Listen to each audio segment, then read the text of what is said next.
मुख्यमंत्री, नतीजों के बाद ये होगा सबसे बड़ा सवाल। जी हां, नमस्कार, मैं माही त्रिपाठी, विजडम न्यूज में आपका स्वागत है। आपको बता दें कि कर्नाटक की जनता ने अपना जनादेश जारी कर दिया है। इससे सबसे ज्यादा कोई खुश है तो वह है कांग्रेस पार्टी। कांग्रेस ने दक्षिण के पहले राज्य में कर्नाटक में लंबे अरसे के बाद सत्ता में वापसी की है।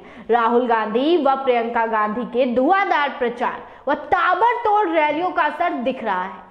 ऐसे में सबके मन में एक प्रश्न उठ रहा है, वो सवाल ये कि लंबे समय में दक्षिण में सुस्त पड़ी कांग्रेस को जीत का मंत्र मिला तो मिला कैसे। बता दें कि कर्नाटक विधानसभा चुनाव में कांग्रेस की शानदार जीत में भले ही सभी का योगदान बताया जा रहा हो, लेकिन इन सब में कांग्रेस के रणनीतिकार रहे सुनील कानूनगोलू का योगदान महत्वपूर्ण माना जा रहा है। पार्टी के कानूनगोलू को अब मध्य प्रदेश में इसी तरह के परिणाम लाने का जिम्मा सौंपा गया है।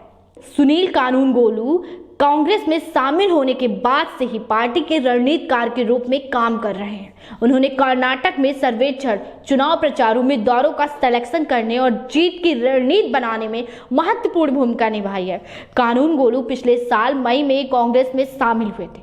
कांग्रेस नेताओं के अनुसार सुनील कानूनगोलू ज्यादातर पर्दे के पीछे ही रहते हैं और उन्होंने कर्नाटक की हर विधानसभा सीट के लिए रणनीति तैयार की है। इसके अलावा कानूनगोलू के राहुल गांधी के नेतृत्व वाली भारत जोड़ो यात्रा में भी सहयोग किया था।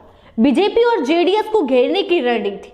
जी हां, सुनील कानूनगोलू की रणनीति बीजेपी और जेडीएस को घेरने की थी। इसके पीछे की रणनीति ये थी कि कर्नाटक का मुकाबला त्रिकोणीय न होकर या कांग्रेस के पक्ष में आए।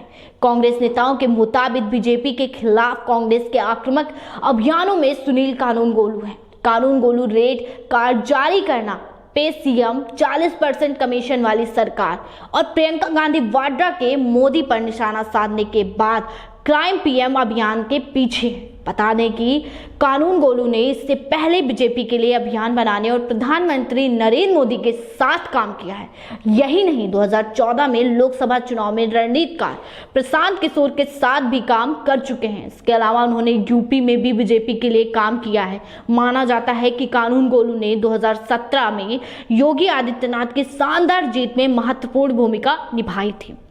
दरअसल कर्नाटक में कांग्रेस की जीत के बाद पार्टी के सुनील कानूनगोलू को मध्य प्रदेश का जिम्मा सौंपा गया है। अब जानेंगे कर्नाटक का अगला मुख्यमंत्री कौन। इसे लेकर सरगर्मियां तेज हो गई हैं। सिद्धरामैया और डीके शिवकुमार के बीच रेस मानी जा रही है। 75 साल के सिद्धरामैया 2013 से 2018 तक मुख्यमंत्री के रूप में राज्य की बागडोर संभाल चुके हैं। 2013 में खड़गे को पछाड़ते हुए सिद्धरामैया मुख्यमंत्री बने थे। सिद्धरामैया कुरुबा समुदाय से ताल्लुक रखते हैं और यह समुदाय राज्य के तीसरे सबसे बड़ी आबादी है। सिद्धरामैया ने सरकार चलाने को अनुभव को देखते हुए उनका पलड़ा भारी माना जा रहा है। सिद्धरामैया ने नीति निर्माण और घोषणा पत्र के वादों में महत्वपूर्ण भूमिका निभाई। दूसरी ओर कर्नाटक के मुख्यमंत्री डीके शिवकुमार भी बने हुए हैं।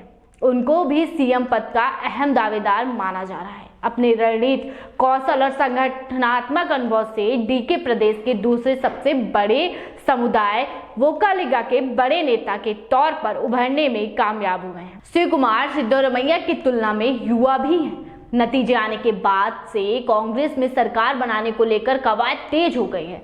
जल्द ही पार्टी राज्यपाल के पास सरकार बनाने का दावा पेश करेंगी। बता दें कि रविवार को कांग्रेस ने बेंगलुरु में विधायक दल की मीटिंग बुलाई है। इसमें विधायक दल का नेता चुना गया। नतीजों के बाद कांग्रेस नेतृत्व ने जीते हुए उम्मीदवारों को सीधे बेंगलुरु पहुंचने का आदेश भी दिया है। बाकायदा चापर की व्यवस्था की गई है।